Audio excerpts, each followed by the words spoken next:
Hi friends, welcome to another episode of the PWIFA Play Where Your Feet Are podcast. I'm your host Cameron Dobbs, and in a nutshell, this podcast is all about learning to live a life full of living amidst any and all circumstances.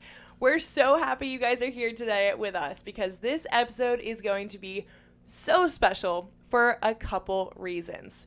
Y'all, number one, this is our first Summer Sode of the season. We are in between season 2 and season 3 right now, so we're just dropping a couple amazing episodes for you guys over this summer season. So check out for this Summer Sode and also for Summer Sodes to come in these next summer months. But y'all, number two, the big reason why this is so special is because our guest today is one of my biggest role models, y'all. I am so excited to welcome to the show today, Rachel Joy Baribeau. Y'all, this episode is incredible. I cannot wait for you to dive into it. And also, note here, I might just be fangirling a little bit because Rachel is a retired national sportscaster. She's also an Auburn alum, so War Eagle there. She's the founder of I'm Changing the Narrative.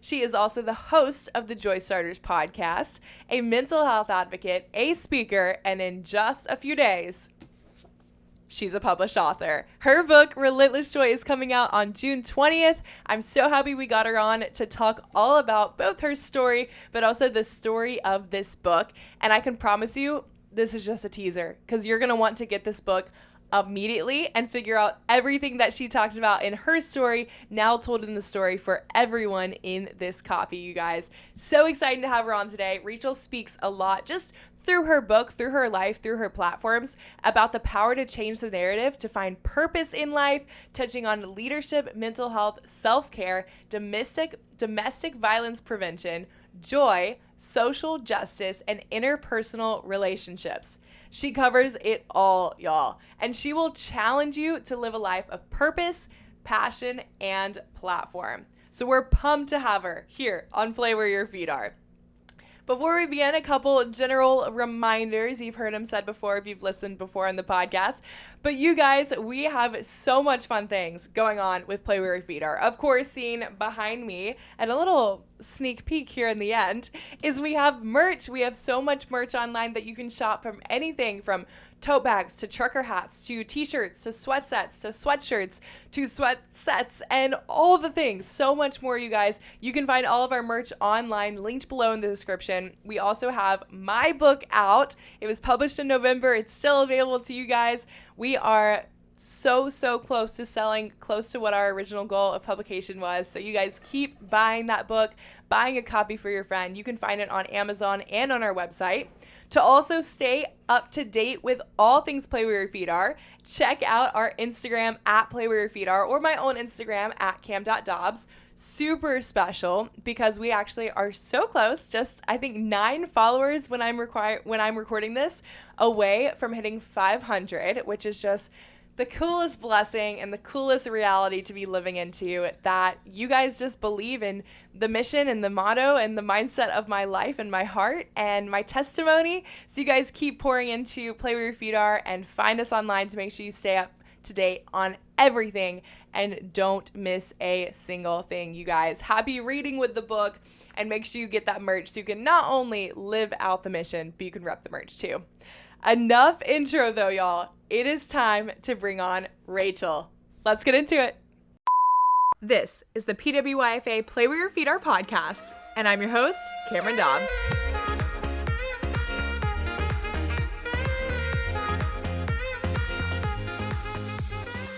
Rachel Baribeau, welcome to the PWIFA Play Where Your Feet Are podcast.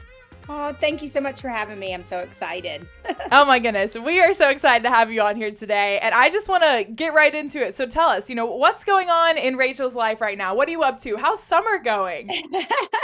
Summer is good. Summer is great. I live in paradise. I got married about 1.5 years ago, and I live near Amelia Island in a little town called Yulee, home of Derrick Henry. And so it's beautiful. Like, it was 70s today in June in Florida, which is like unheard of.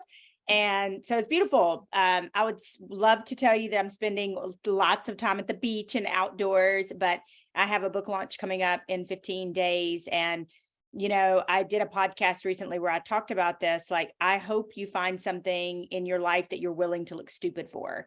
And I'm at that point in my life where I'm willing to look stupid for this, you know, like I'm willing to annoy people. I'm willing to look stupid. I'm willing to be people to be like, oh gosh, she's talking a lot about her book. Well, you would too if you worked on it for 2.5 years, you know, from start to finish. And so you know, I'm at the point where the book is starting to get in people's hands, and then they're giving me their feedback. I was at the gym this morning and my gym owner was like, oh my gosh, I could see myself in every chapter. I could relate. I was crying, you know, blah, blah, blah. And so, you know, just, I put my hand over my heart when those things happen. I'm just so very grateful. So I will get out and play. But this is the summer of book launch. And the coolest thing about a book launch, which, you know, is you can make it uniquely yours. I'm doing a photo shoot on Wednesday for the book launch, and like almost like a little music video, because my friend who is a musician has a song called Wake Up, and it's all in the song. It says, find your voice, joy is a choice. And I'm like, oh my gosh, that's perfect. So she gave me the rights to be able to use the song. So I'm doing a like music video, photo shoot. And then after the book launches, I've got like signings and launch luncheons and all sorts of events all over the South for a couple of months. And so it's going to be a great summer. It already is, but it's going to be a great summer. Oh my goodness, how exciting. I know the same, you know, I can relate to so much of that going through it myself in November, but so excited for you and such a fun time. I mean, who else is saying that? Sure, maybe they're not enjoying the beach right now, but they're shooting a music video this week.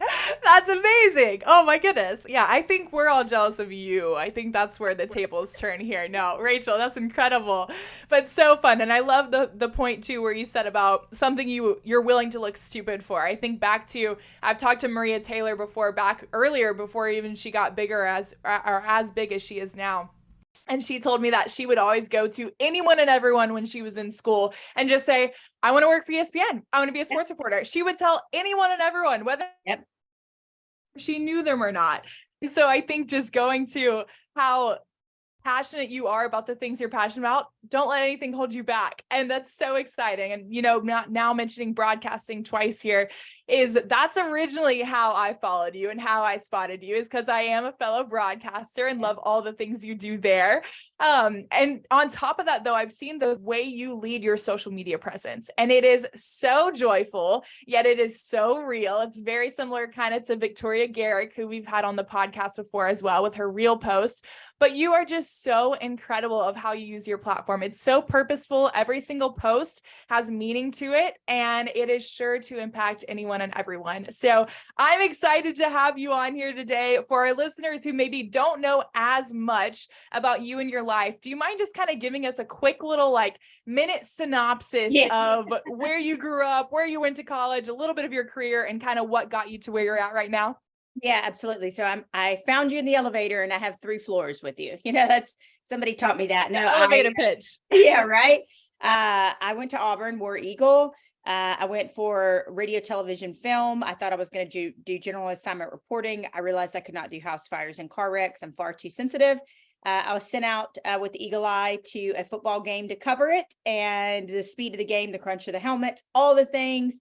I fell in love and I never looked back. And for 17 years, I was a sportscaster. I broke a lot of ceilings for women. I was the first female host on Sirius XM on their collegiate channels. I vote for the Heisman, the first to host the college football playoff. Just a lot of first, and it was amazing. And I did that until 2019. But back in 2016, I created a movement called I'm Changing the Narrative, never having any idea of what God would do with it. I thought I would be a sportscaster and just give these talks on the side about purpose and passion and platform and my own experience of domestic violence and what makes your heart beat faster. And it got so big within a couple of years that I felt like the calling on my life was to leave sportscasting while I was, you know, employed, like leave and just do it. And I felt like God was either going to catch me or teach me how to fly. And so I retired in 2019. And now we've worked with 60 plus colleges, law enforcement in multiple states, border patrol, halfway houses, prison ministry, high schools, junior highs, K-5, corporations, churches, basically anywhere where they'll have me, and the upcoming author of a book. I love it. Oh my goodness. To all of our listeners, like, are you not already impressed? I definitely am so just in awe of everything you do. And so cool that you left, sports broadcasting at a high. It's not like you felt like you were stuck. It's not like you felt like, the ceiling was already hit for you.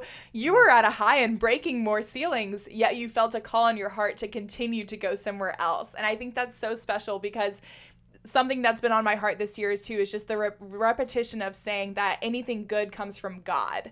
Yes. And so it's not necessarily dwelling or depending on your own abilities, depending on, this is my career, this is where I feel good, this is maybe the safe choice, even though it's the hard ESPN choice, my goodness. But still, there's more that God can work in you. And how incredible to see that you've just been chasing him and you're calling through him ever since. But my goodness, you got some exciting things under your belt and exciting things to come. As you mentioned, when we drop this podcast, it'll be 5 more days and you're a published author. And so your book is coming. Oh my goodness. Let's talk about it. Oh my goodness. There we go. The Relentless Joy book. And you need to send me your address offline, obviously no stalkers. And I need to get you a copy. My book company will send you a physical copy of the book. Yes. Oh my goodness. I would love. Anywhere Relentless Joy. There you go. Yes. There you go. It is coming out once we drop this in just 5 days. So let's dive into this. Talk to me first. You mentioned you started writing this, or at least you had written it, you had worked in it for 2.5 years. Yeah. Where did the idea of Relentless Joy come from?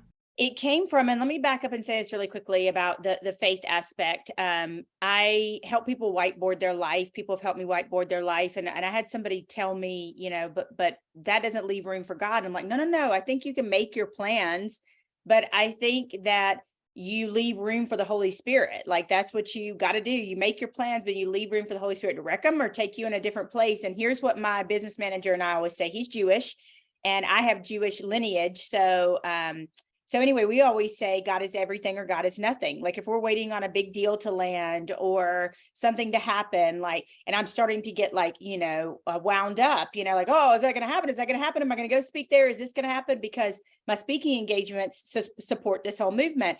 I will repeat to him, or he'll repeat to me, God is everything or God is nothing. And I say, and I know that God is everything.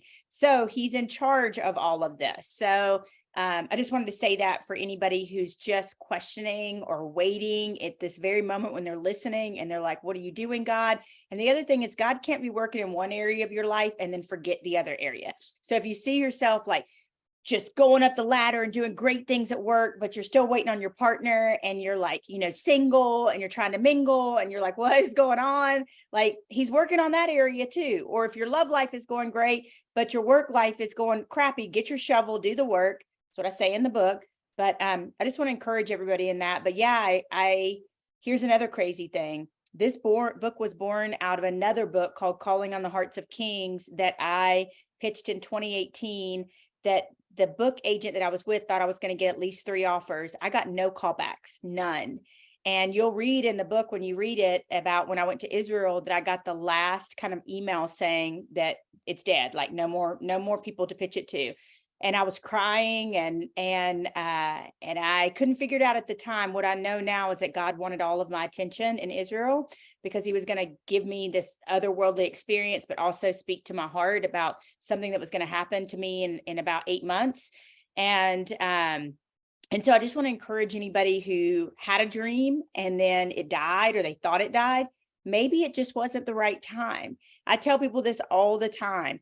A no is the first letters of not right now, except in dating. Like, if it's in dating, a no is a hard no, like just no, but other than that, and maybe it's just not right now. And that's how this book was born.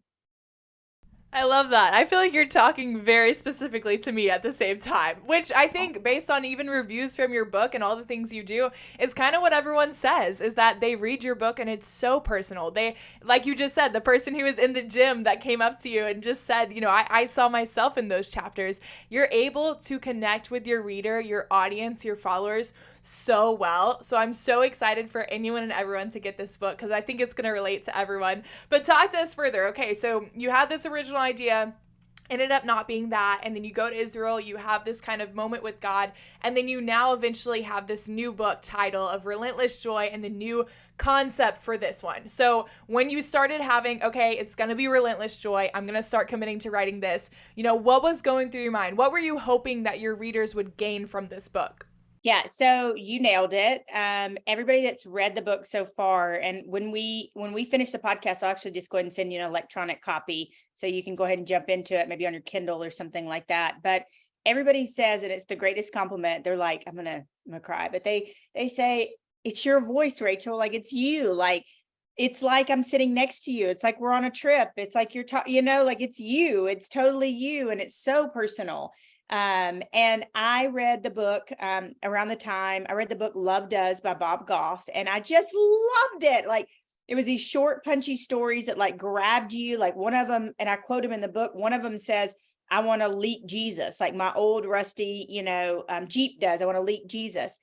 And I just thought, gosh, it would be great to write a book like that one day. And what's cool about this book is that you could read chapter 7 before you read chapter 2, and you could read chapter 14 before you know what I mean, like so you can skip around.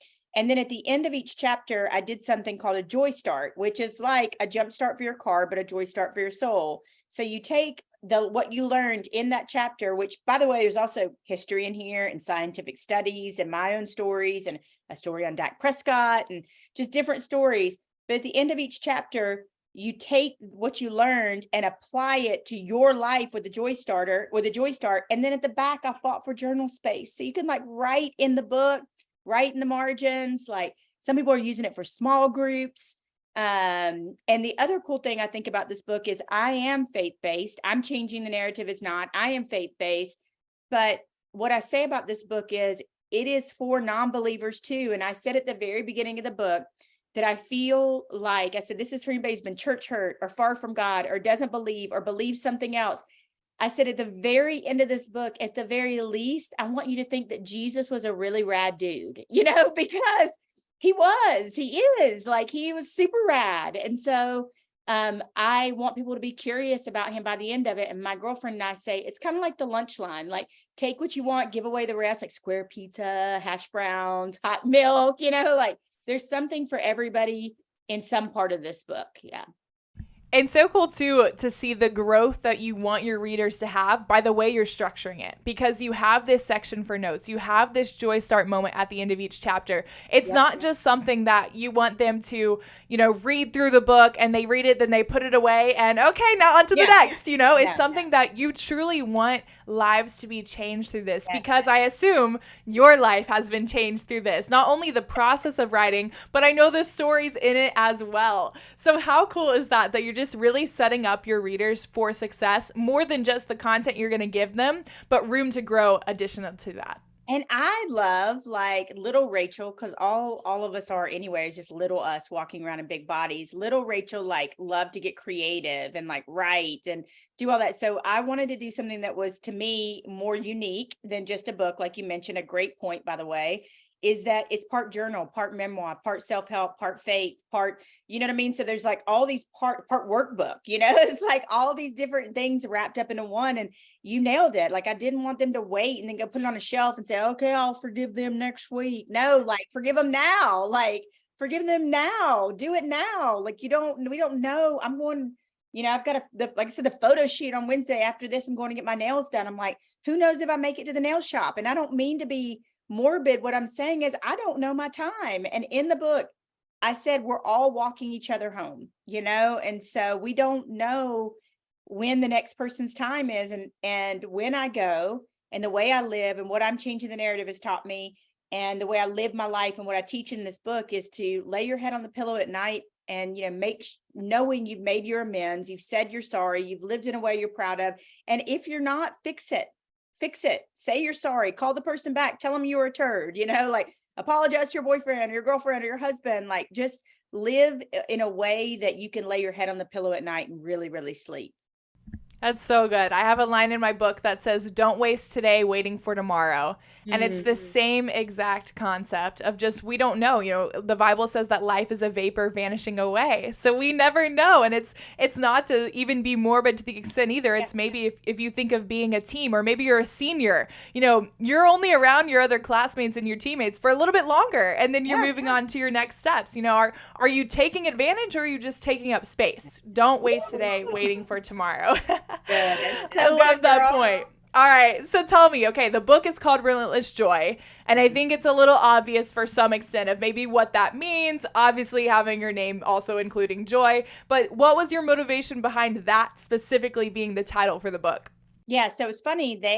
So first it was chasing joy, and I don't know what the reason why they chased that. They changed that. And then they were like, well, what about unrelenting joy? And I'm like, well, the un feels like a negative at the beginning. I'm like, I don't know, that just doesn't roll off the tongue. I'm like, what about relentless? And what it is about is that this is not a normal book on joy, like happy, happy, joy, joy. This is face down in the mud, lost both my parents, had a dark night of the soul, tried to take my own life, lost everything, single, just all the things. Like, nothing wrong with being single, by the way, but like I was going through all the things in life. Like, I joke with people and say, like, if like nobody would blame me if I went and lived like in a mountain, if I went and lived in a cave on the mountain and had a pet goat. I mean, I've been through a lot in my life, and I've been through addiction, I've been through abuse, I've been through all the things. And but yet I have joy. And so I want to teach people that there is joy. It is there, even in your worst circumstance. It's there. It's waiting to be noticed. It's waiting to be seen, captivated, spread. And then it's teaching you to be a joy starter, which is somebody who notices joy and spreads joy and is joy. Yeah. Well, Rachel, I'm glad you're not living in your mountain home with a goat, and I'm glad you're stepping out in confidence every single day because you're impacting lives because of it. So thank you for doing that and sharing your vulnerable stories and everything, which I know is, you already do that on social media, so I know that's about to be interlaced so beautifully through your book. And talking more about the contents of the book as well, tell me, what is your favorite chapter and why?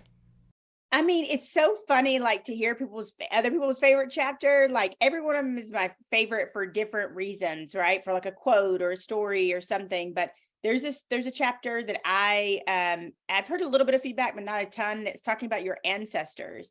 And it's this idea that, and I had a kind of an otherworldly, outerworldly body experience when I was writing the book. I'm Native American. I'm also Mayan. I'm also Colombian and Peruvian, and got some Jewish blood and just a lot of things. And I've recently wanted to do more work and have done more work in Indian reservations, like for mental health. And so I was listening to this Indian music that I'd found that was so beautiful on the internet, and I just felt like I felt all of a sudden like generations of my family were looking down on me. And there's a scripture that talks about, therefore we are surrounded by a great cloud of witnesses. And it just felt like my grandmother's grandmother was watching me and like loving me.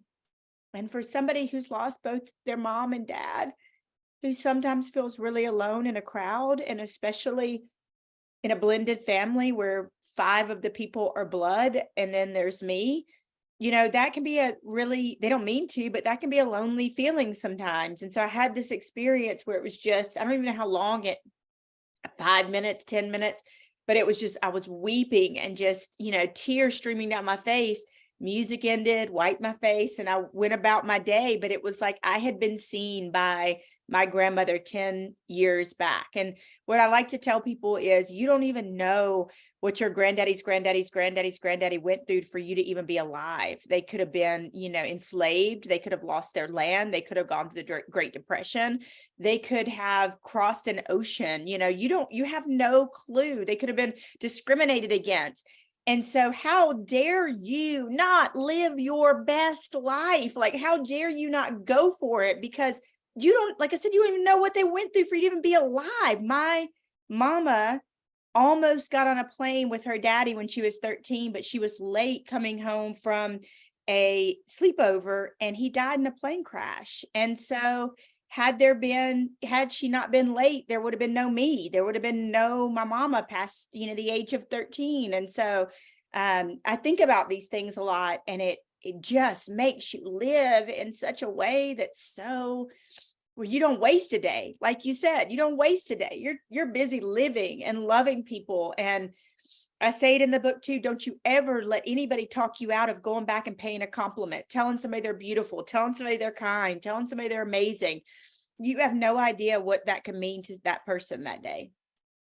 No, for sure. I think there's so much in this life of where we can plan a life full of living, but it's not about the plan. It's about the execution. What good is a playbook if we don't execute the plays? Yeah, And so it's not to plan a life full of living, but to live a life full of living. And that's exactly what Play Where Your Feet Are is all about. It's taking advantage. It's not taking up space. It's knowing that any position you're in has impact and purpose, and just running after that, frightened but full speed, afraid but all in. And that's what you're doing with everything that you're doing. And we know that you're going to impact so many with this book. So if you could tell our readers, our listeners who are so eager to now get their hands on this copy in just 5 days, what would be maybe it's a subtitle you have for the book, or maybe a sentence or two of summing up kind of just what this book can do for others.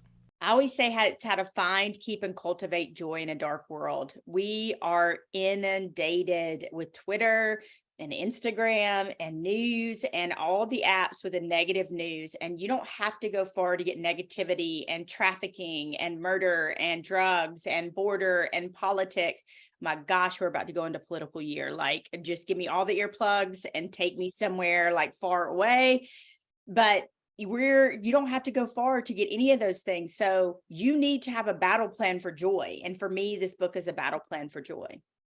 Oh my goodness, that's so beautiful. I cannot wait to read it. I will read it as soon as you send that to me, and I know the readers will do the same. You definitely will teach a lot of things to your readers, but I know, especially from writing my own and publishing recently too, is that you're taught a lot of things in the same process too. So whether it's a lesson that you already have written in the book or something you've taken away from writing the book, what have you gained from publishing this book? Oh, wow. A lot of humility, a lot of understanding God's infinite grace, and then knowing too that the book is, I want to keep saying this, and I'll say it to the day I die, the book is not for my glory. It's for God's glory. And I want to hit a bestseller list, but I don't want to do it selfishly for me and my own accolades. I want to do it because that means that many people got the book and are talking about it. You remember Love Does was like my, inspirational book. Yeah. Remember how Love Does like took it by storm? Like everybody was talking about Love Does. Like, I want people to do the same thing, like Relentless Joy. Have you seen Relentless Joy? Have you heard it? And then I got to do an audio book too, an audio version. And I'm like, so like my friends and people that don't necessarily read, they're like, oh yeah, I pre-ordered that audio version. And I got to read it, like, because they told me that sometimes they don't let authors read their own books if they're, just maybe they're not cut out for it, but they're like, we think you might be able to because you're a speaker. I'm like, yeah, there's no way anybody else could read my stories. Like, no way. Like, I'm do this. No, thank you. No, thank you. No. So yeah, so I'm super excited for people to get it. And again, for people at the very base of it to find joy, but also to know this Jesus that I know. That's really, really rad. I love that. That's so beautiful. And I mean, you've been, obviously this book will impact a lot of people. So it'll bring out a lot of joy. But this isn't something that's new to you. It's just in a new format. It's in a new platform for you. So one thing that you've been doing for a while now is both the Joystarters podcast and club, which you've mentioned already. Even a tidbit of that is in your book of how you're going to have that at the end of each chapter. And then also all your speaking engagements. So I'd love for you to just kind of go through either I'm Changing the Narrative platform or the Joystarters. Take whichever one. Pick your poison here. I'd love to just dive more into that too. Yeah, I'm Changing the Narrative is a movement that I created. So just to help people understand, RJB is my brand, Rachel Joy Baribeau, but I'm Changing the Narrative I created. And that is a movement that's focused on good love for yourself and others, interpersonal relationships, mental health, purpose beyond your job or athletics. That is a movement where I train other speakers, where I've been to 60 plus colleges, many of them multiple times. That's the movement where I work again with Border Patrol and law enforcement and halfway houses and prisons and all of those things. And so, yeah, I'm still speaking. I've taken a little pause to really promote the book. But I had a coach call me the other day and he said, "Hey, Rachel," he said, "you still doing that speaking stuff?" And I said, "Yeah." I said, "I was just at Missouri last month." And he was like, "Okay, good. Well, we'd like to book you for August." I'm like, "Yes." And so I don't want people to think that I have stopped speaking. I just took a pause for the book and to get that out there, which helps the movement. My sweet, amazing book company, I didn't even know they did it. They put a whole page ad in the back of the book for "I'm changing the narrative." And I'm like, oh my gosh, it's so awesome. The best advertisement that you can get. And yes, I'm breaking the rules, but Joystarters is a monthly club. The cost of a cup of coffee. You're around Joystarters. Other people, you get encouraging text, you get a monthly challenge, you get a once a month live, and then you get quarterly boxes with swag. So that's what that is. And doing all the things that you're doing. I also, just kind of side note here, I think it's so fun to look at, whenever you're sharing about these speaking engagements, how often you're doing this with like a football team of guys. Yeah. And I just think it's so cool being a female broadcaster, being a female speaker, being a female, pastor, preacher, all the things. How empowering you are, empowering women just by simply seeing that you're doing this with men in the room. Oh gosh. And it's so like, I remember the first one I did at FSU in 2016, and now we're thousands of talks later. And it's still, so I said this and I put it on the internet right before Missouri. I like had all the butterflies, beforehand. And I said, I'll quit when I no longer get the butterflies. But to me, it's somebody's son, it's somebody's grandson, it's somebody's baby, it's somebody's brother. And like Missouri, we were talking about relationships, and there's other speakers there that are there to talk about consent and those things. Like I was talking about heart and soul, and how do we form relationships? How do we let somebody know we don't want a relationship and that we are, we're just dating or we're being open.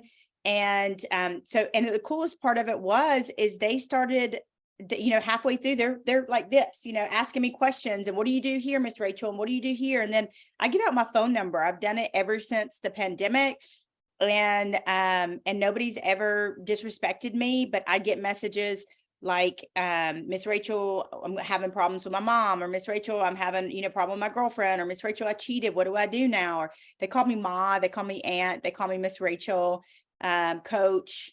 And, I've even had middle of the night suicide phone calls where we got them immediate help and they're alive. All three of the players are alive. And so, it's the most rewarding thing. And people ask me all the time, do you miss broadcasting? I did another podcast today where we were talking about my broadcasting career and some of the cool things I did. And I had that twinge of like, wow, that was really awesome.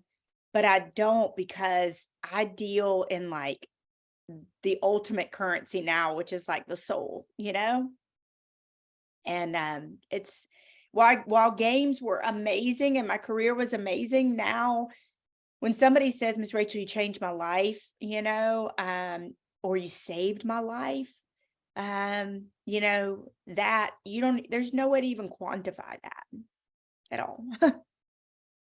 Yeah. That's so beautiful. So beautiful. And I know your impact while you were a sports reporter was so great and it was so felt, but just even more so now, how you're really able to take those connections, take those skills, take everything that you've had through your career, and now just continue, like I said, to combine your career with your calling and just go even deeper of how you can touch these athletes' lives or these people's lives, whoever you're talking with and talking through. But Rachel, man, I just want to squeeze so much out of you right now to try to get as much as we can. I'm just going to have to come back. For sure. But I am going to hit you with a couple quick questions here, because I know you've mentioned some topics that are both a huge part of your story, and I know will be in your book as well. And so one thing that this podcast is obviously not about, but you've mentioned relationships a couple times already. So tell us, give us your best either quote, advice, whatever it might be, maybe more so towards our singles, because I know we have a lot of singles who listen to our podcast and who are in my stage of life or who are my friends. So talk to us a little bit of just your best advice for anyone who's single right now and looking. Okay. There's a whole chapter in this, in the book about this, and coming from a faith perspective, I've already got my armor on, because from a worldly perspective, it is not going to mesh up with what the world is teaching us. And that's hypersexualized, jump in bed, do it, create soul ties, all of those things. I did that. in my younger days. I did that, and it was not fulfilling, and it was empty. And I rededicated my life in my late 20s, early 30s, and God saved me and reformed my whole life. But yet I was still out there and doing what I want in terms of being intimate with people. And I felt like he was saying to me through people, because he sends people to speak to me, you can't, like, I saved you in all these other areas. Like, I helped you, but then, like, this is the one place where you're like, no, God, I'm not going to obey you. Right. And so I chose very counterculturally to wait. And that was such a interesting conversation to have with people, and to live in Nashville and Atlanta and date as a Christian woman and say, find that perfect time to say, by the way, I'm waiting. And they're like, and like, and you could hear like some gulp, like, like, oh my gosh. But the real ones stayed, and they wanted to get to know me, and you could tell their true intentions. And so when I met my husband, I'm not going to give away the whole book, but when I met my husband, I told him that, and he was like, yep, you're worth waiting. Yep, I'll do it with you. And so what I would tell you, and that was still a hard road. I'm not going to give away the whole chapter, because again, there's a lot of ups and downs and stops and starts and things that led to us actually being married. And I believe it was ultimately obedience. But I'm just want to tell people, you're worth the wait. You're worth the wait. And that's for men and women. And whether or not you want to believe it, you do create soul ties with people when you are intimate in a way that God did not create it. And then later on, people have to deal with that. And I also want to say to people that it doesn't matter where you've been or what you've done. You're not too dirty. You're not too used up. You're not too far gone. At any point in time, you can say, that's what way I want to live. And there were times in that period of waiting to meet my husband where I would just say, screw this, God, I'm going to go be like everybody else. And I'm going to go, hang out or whatever, get with this guy that I've been dating or whatever. And it was always empty. And there was always this moment of getting on my face and saying, I'm sorry, God, I'm sorry. I made a mess of it, and forgive me. And so I just want to tell people, in a really dark, hypersexualized, twerking, sex, goodies, boobs and butt and all the things, and thirst traps and, and all the things in that world, I want to tell people that, that you're worth the wait. There's a whole chapter about it, and I am terrified, but God told me to write it, and I wrote it. Like, that's terrifying to me, because I believe one day millions of people are going to know about my intimate life. But I was called to write it.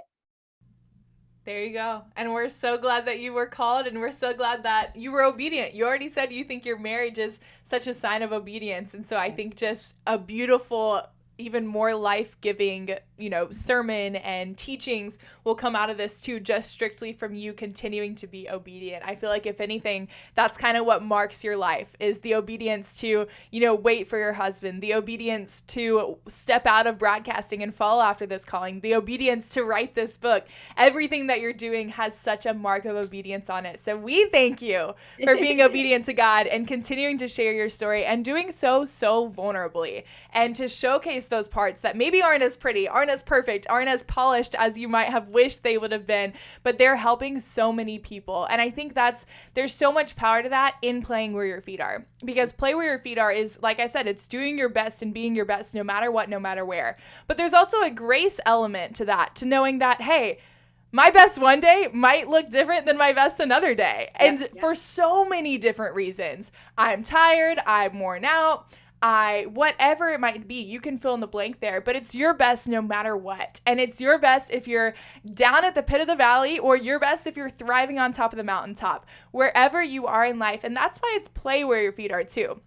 It's play where your feet are. It's not be where your feet are, because we don't want to just be. We don't want to just sit here, and yes, it's great to be present. It's great to be self-aware. Don't get me wrong there. But we want to play. We want to perform. We want to have joy. I think of a child's joy playing on a playground. That's what we want to have when we play where our feet are.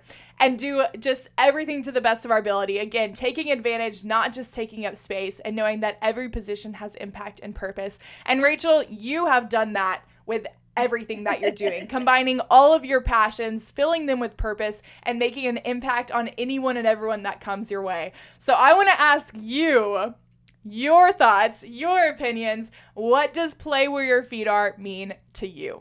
You just nailed it. It means playing with joy like a little kid. Like I teach people this. When is the last time you giggled with your family? When's the last time you've played? Like I teach people to go home and do a dream board, a soul care board, and write down with your kids what makes your kids feel better when they feel overstimulated or anxious, what brings them back to center, what fills the cup of their soul. And then right next to it, mommy and daddy write what fills their soul. Is it playing? Is it skipping? Is it drawing? Is it hiking? And then we also do this exercise where it's little you, current you, and big you, like future you. Like what do you know that you love to do that fills a cup of your soul? And beyond that, I spoke to this border patrol agent, and he said to me, he said, never, I trained them for 8 hours. He said, never in my life has anyone ever told me that it's important to tell my kid my dreams.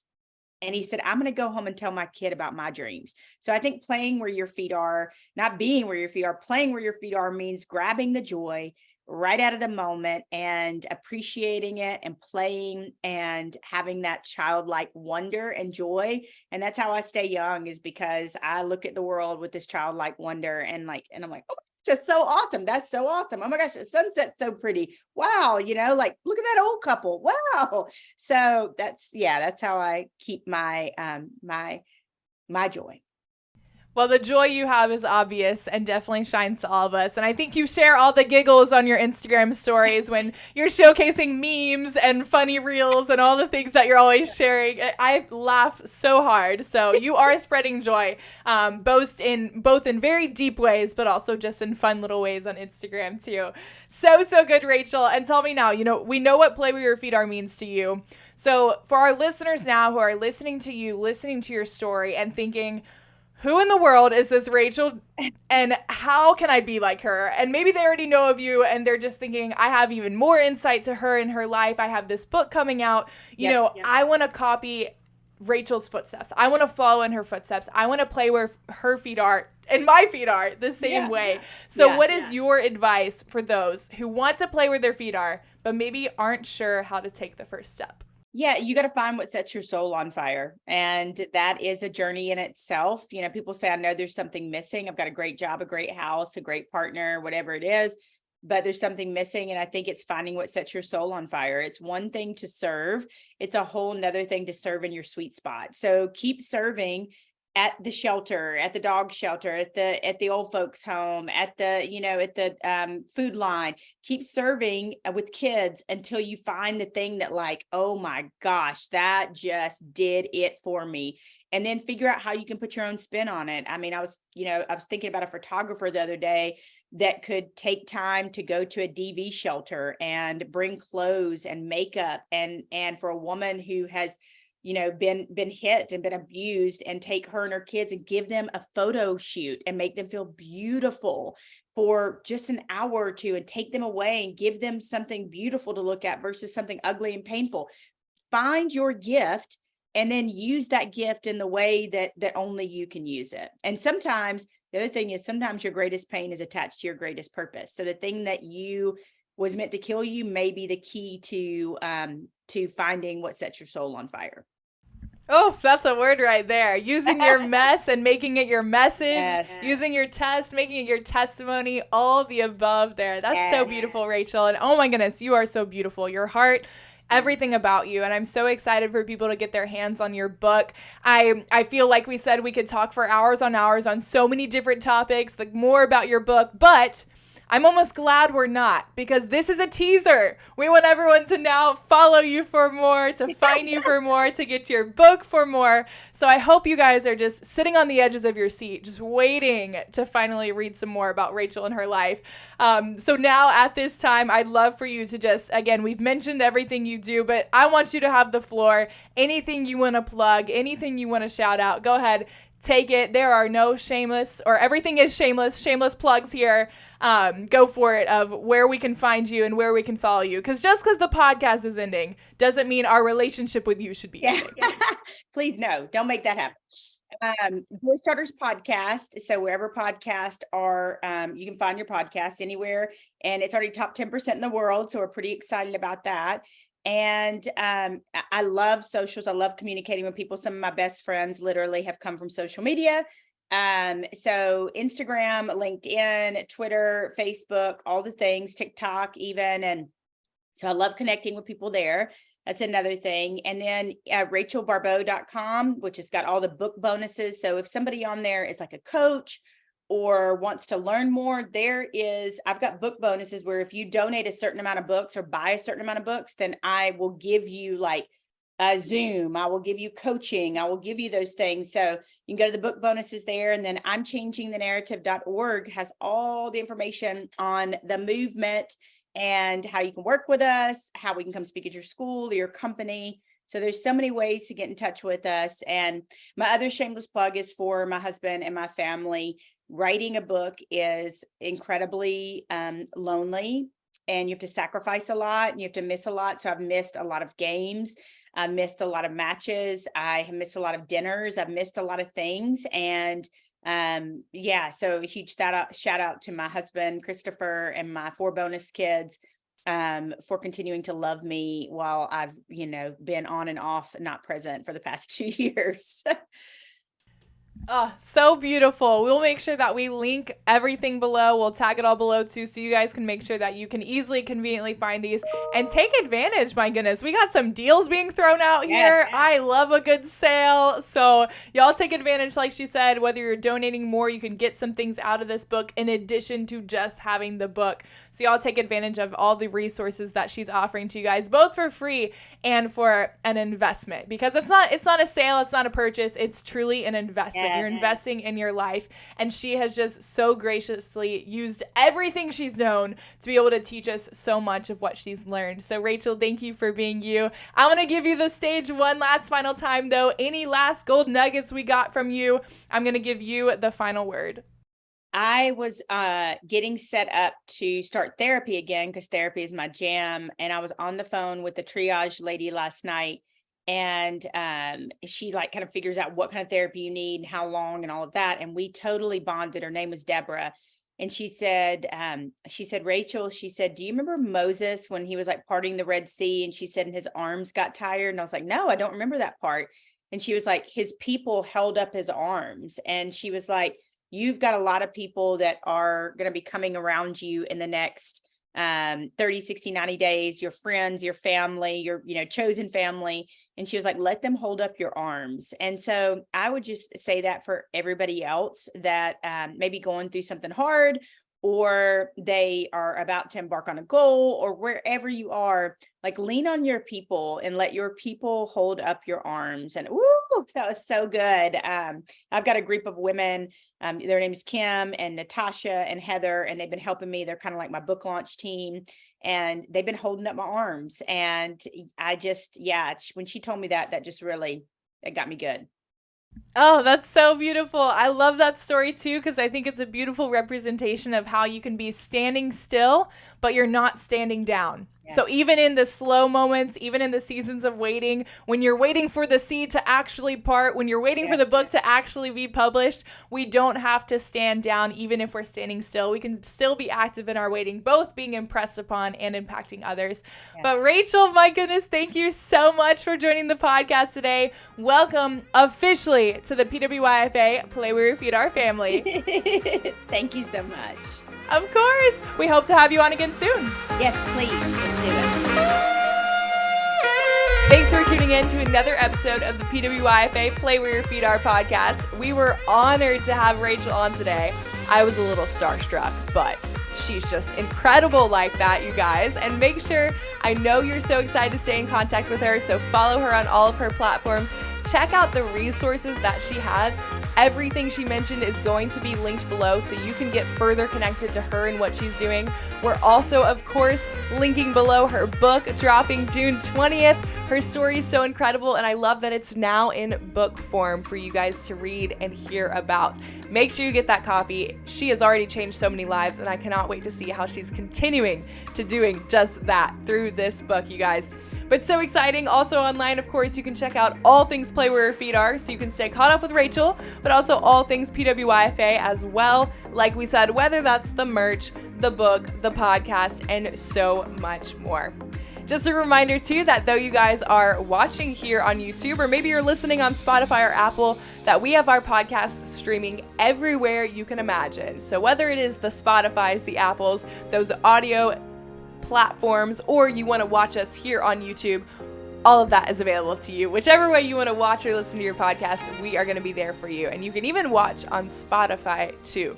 So you guys make sure you're subscribing to whichever platform is your favorite. You guys, once again, thanks for tuning in to another episode of the PWIFA Play Where Your Feet Are podcast. I'm your host, Cameron Dobbs. This is the first Summer Sode of the season, and you guys were so excited to continue with this podcast going into season 3 coming this fall. So till then, till next time, be blessed and play where your feet are.